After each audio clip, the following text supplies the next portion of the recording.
This story is a warning.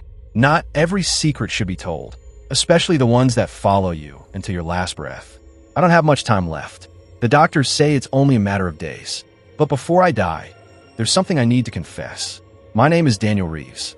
I'm 67 years old, and most of my life, I worked as a night security guard at a private hospital on the outskirts of town. It wasn't a difficult job. Quiet halls, dim lights, and the occasional emergency. Nothing unusual. Or at least that's what I thought. There was one section of the hospital people avoided, the old wing. It had been closed for years after a series of incidents no one liked to talk about. The staff whispered things. Patients who disappeared. Voices heard in empty rooms. I never believed any of it. Until the night I saw her. She was standing at the end of the hallway, perfectly still. A young woman, pale, beautiful, and completely out of place. I thought she was lost. I was wrong. That was the first night. I saw the woman who never aged. At first, I thought she was just another patient who had wandered off. "Miss, you're not supposed to be here," I called out. She didn't move, not even a breath. The hallway felt colder with every step I took toward her. My footsteps echoed, but somehow, hers didn't. When I got closer, I noticed something strange. Her clothes, it didn't match this time. They looked old, like something from decades ago. "Are you lost?" I asked again, trying to stay calm. Slowly, she turned her head toward me, and that's when I saw her eyes. Empty, not blind, just empty, like there was nothing behind them. Before I could say another word, the lights flickered. For a second, everything went dark, and when the lights came back, she was gone. No sound, no footsteps, nothing. I searched the entire hallway, every room, every corner. There was no sign of her. The next morning, I told one of the older nurses what I had seen. She froze. Her face turned pale, and she whispered something I'll never forget. "You saw her, didn't you?" That was the moment I realized this wasn't a mistake, and it wasn't the last time I would see her. I tried to ignore it. I told myself it was just my imagination, a trick of the light, or maybe I was just tired. But deep down, I knew that wasn't true, because after that night, she started appearing again. At first, it was only inside the old wing, standing at the end of the corridor, watching, waiting, always silent, always the same.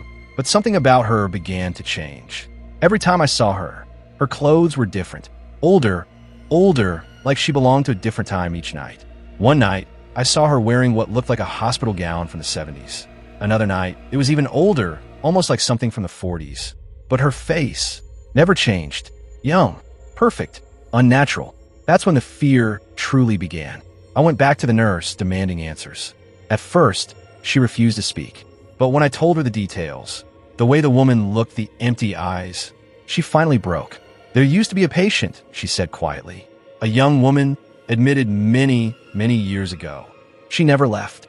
I felt a chill run down my spine. "What do you mean, never left?" The nurse hesitated, then whispered, "They say she died here, but her body was never found." That night, I couldn't sleep. Something felt wrong, like I wasn't alone anymore.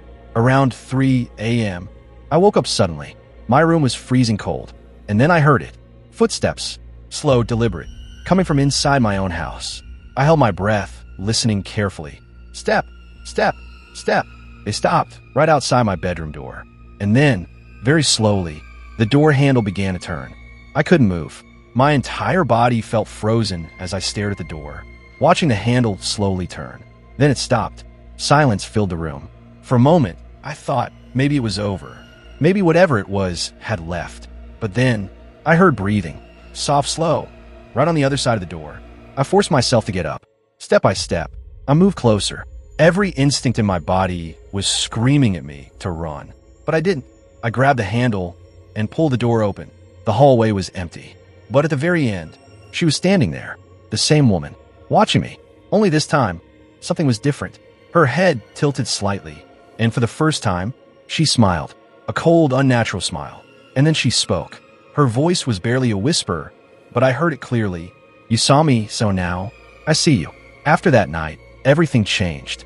She wasn't just in the hospital anymore. She followed me. Everywhere. At work, on the streets, in reflections, in mirrors. Always watching. Always closer. Days turned into years. And no matter where I went, she never aged. But I did. I got older, weaker, closer to death. And her smile only grew wider. I tried to tell people. No one believed me. Just like I didn't believe the stories before I saw her. Now I understand the truth. She doesn't disappear. She doesn't choose randomly. She waits for someone to notice her. And when you do, you become hers. That's why I'm telling you this. Because if you ever see her standing still watching you, don't look twice. Don't get closer. And whatever you do, don't let her know that you've seen her. Because if you're hearing this, it might already be too late. So tell me, what would you have done?